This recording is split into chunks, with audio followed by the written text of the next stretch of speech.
Whoever sees me sees the Father. யோவான் 14:9. என்னை கண்டவன் தந்தையையே கண்டான். இது கிறிஸ்து வழங்கும் வாழ்வுதரும் நற்செய்தி. கிறிஸ்துவே உமக்கு புகழ். இயேசுவில் அன்பார்ந்த சகோதர சகோதரி, அன்பார்ந்த பிள்ளைகளே, அன்பார்ந்த தொலைக்காட்சி விசுவாசிகளே, an act of faith must go through a mysterious death to self for a new birth from above under the influence of divine grace. Catechism of the Catholic Church 591. பரலோகத்தையும் புலோகத்தையும் படைத்த ஜெபத்தை முடிக்கிறதுக்கே புதுநன்மை உறுதி பூசல் கிளாஸ் முடிஞ்சு போகுது. இப்படிப்பட்ட ஆழ்ந்த கருத்துக்களை எல்லாம் எப்பொழுது படிப்பது?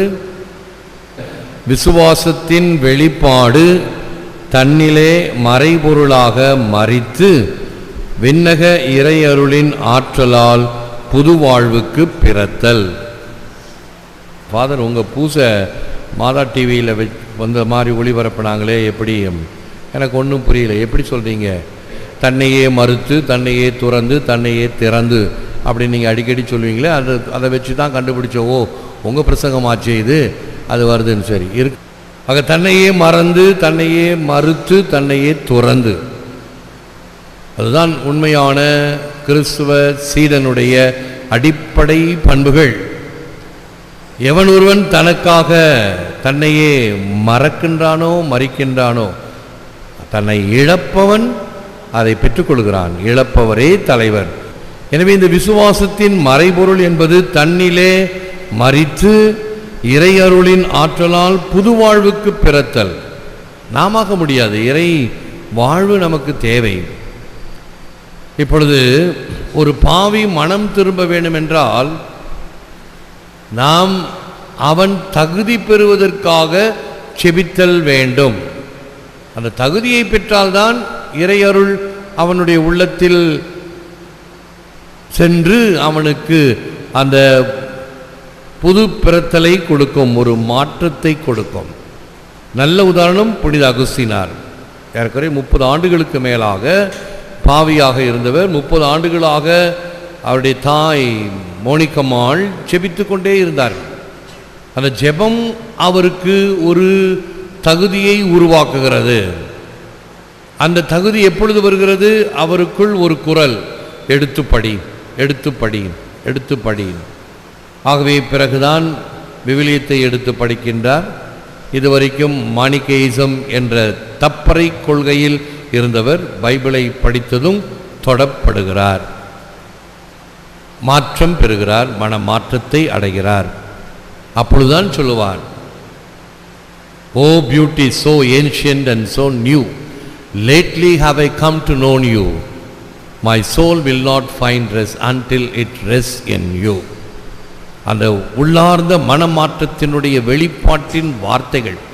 ஓ அன்பு பெருக்கே, நீ பழமையும் புதுமையும் வாய்ந்தவர், உன்னை மிக மிக தாமதமாக அறிந்து கொண்டேனே, உம்மை அடைந்தால் அன்றி என் ஆன்மா அமைதி காண முடியாது.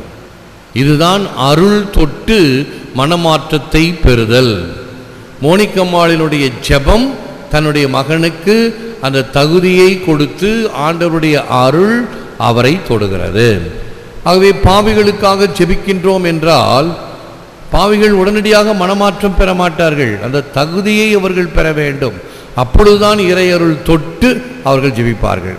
நல்ல உதாரணம் இந்த WWF டிவியில் இந்த சண்டை போடுற அந்த சேனலில் பார்த்தீங்கன்னா அடி நடிப்பான் ஒருத்தன் வாங்கி அப்படியே மயக்கமுற அளவுக்கு இருப்பான். வெளியிலேருந்து ஒருத்தன் கை நீட்டுவான், என்னுடைய கையை தொடு, உனக்காக நான் சண்டை போடுவேன். எப்படியாவது முக்கி தக்கி போய் அவன் கையை தொட்டுட்டான் என்றால் அவன் அவனுக்காக சண்டை போடுவான்.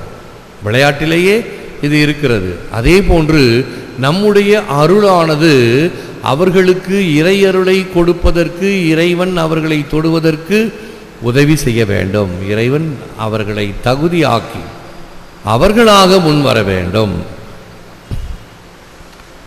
No one's heart can fathom what you have in store for those who love you. 1 Corinthians 2:9. Now you are mine and I won't let you go Wherever my life's road may lead, you are with me. Nothing can ever part me from your love.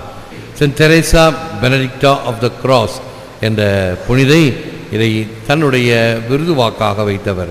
உன்னை அன்பு செய்கிறவர்களுக்காக உன் உள்ளத்தின் ஆழத்தில் நீ கொண்டிருக்கும் அபிலாசையை எந்த இதயமும் உணர முடியாது. நீ என்னுடையவன், என் வழியில் நீ செல்லுமிடமெல்லாம் நீ என்னோடு இருக்கிறாய், நான் உன்னை கைவிட மாட்டேன், என் அன்பிலிருந்து எதுவும் உன்னை பிரிக்க இயலாது. இதுதான் இறைவனுடைய அன்பு. இறைவனுடைய அன்பை எவ்வளவு தூரம் அதை உதாரணமாக காட்டப்படுகிறது என்றால், த ஹவுண்ட் ஆஃப் ஹெவன் என்று சொல்லப்படுகிறது. விண்ணகத்தின் வேட்டை நாய். ஒருத்தர் வேட்டைக்கு போகிறாருன்னா ஒரு நாயை கூட்டிகிட்டு போனால் அவர் என்ன வேட்டை பிடிக்கிறாரோ அதை போய் பாய்ந்து சென்று பிடித்து கொண்டு வரும்.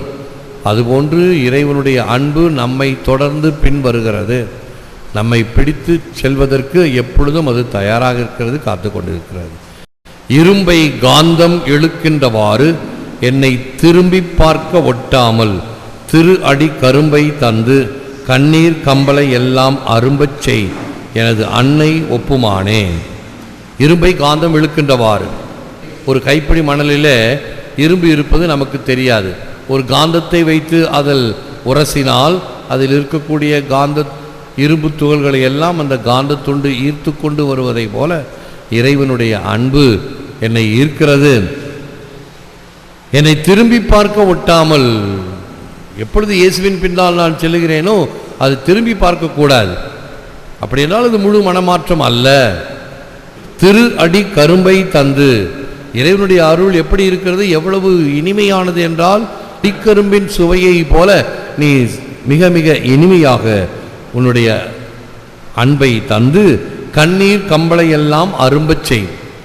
இருக்கக்கூடிய கஷ்டங்கள், துஷ்டங்கள், வேதைகள் எல்லாம் உன்னுடைய துக்கம் சந்தோஷமாக மாறும் என்று சொல்வதை போல நம்முடைய வேதனைகள் அவரவர்களுக்குரிய வீட்டிலே இருக்கக்கூடிய பிரச்சனைகள், ஒவ்வொருவருக்கும் தனிப்பட்ட பிரச்சனைகள், இவைகளை எல்லாத்தையும் அரும்பச்சை, இவைகளை எல்லாம் மறைந்து போக வேண்டும்.